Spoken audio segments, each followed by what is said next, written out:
Ce jeudi 9 novembre, Philippe Etchebest a pris les commandes d'un chef au bout du monde, le tout nouveau programme d'évasion de M6. Un voyage dont il est revenu chamboulé et auréolé d'un tatouage sur l'avant-bras droit. Le chef nous a expliqué ce que représentait ce dessin unique. Oubliez la veste de cuisine et le tablier. Si est-il dans un look d'aventurier qu'on ne lui connaissait pas que l'on a découvert Philippe Etchebest ce jeudi 9 novembre sur M6. Dans un chef au bout du monde, le meilleur ouvrier de France est parti à la rencontre des habitants des îles Marquises pour découvrir leur cuisine et échanger sur leur culture. Un périple qu'il n'est pas prêt d'oublier, tant il a été riche en émotions. Il est des voyages qui vous marquent plus que d'autres, au point d'avoir envie de le graver sur la peau, glisse-t-il en préambule du documentaire, tandis qu'on le voit se faire tatouer l'avant-bras droit.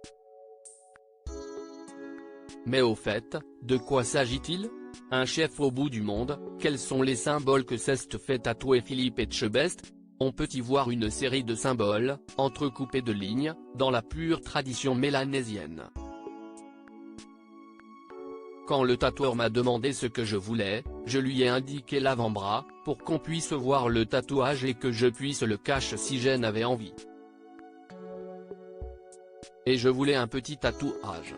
Je lui ai donné des mots. Je lui ai parlé de famille, de combativité, de courage, d'expression, de regard. À travers ces mots, il a dessiné quelque chose d'unique et a rajouté des choses, comme le voyage et l'oiseau, le chef et l'autorité, le jardin secret.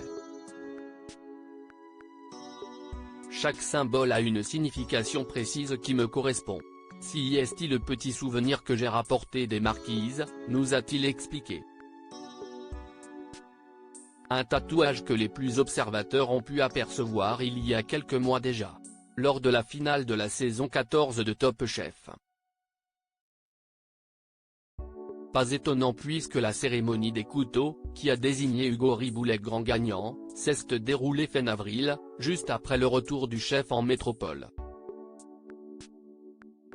Un chef au bout du monde, Philippe Etchebest pas du tout emballé par l'idée du tatouage avant de partir aux îles Marquises. Si cette scène marque l'ouverture d'un chef au bout du monde, elle a pourtant bien failli ne jamais exister.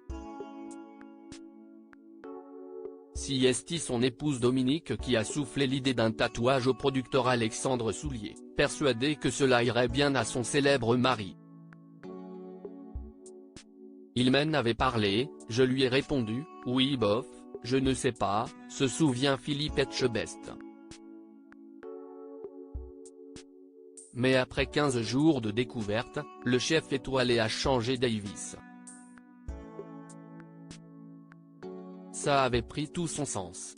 D'autant qu'à l'origine, le tatouage vient des îles Marquises, abonde-t-il.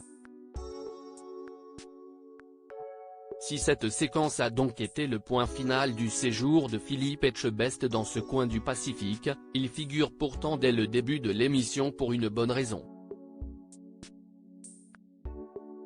J'ai dit au producteur que ce serait vraiment drôle de commencer le documentaire un peu comme Very Bad Trip avec ce tatouage.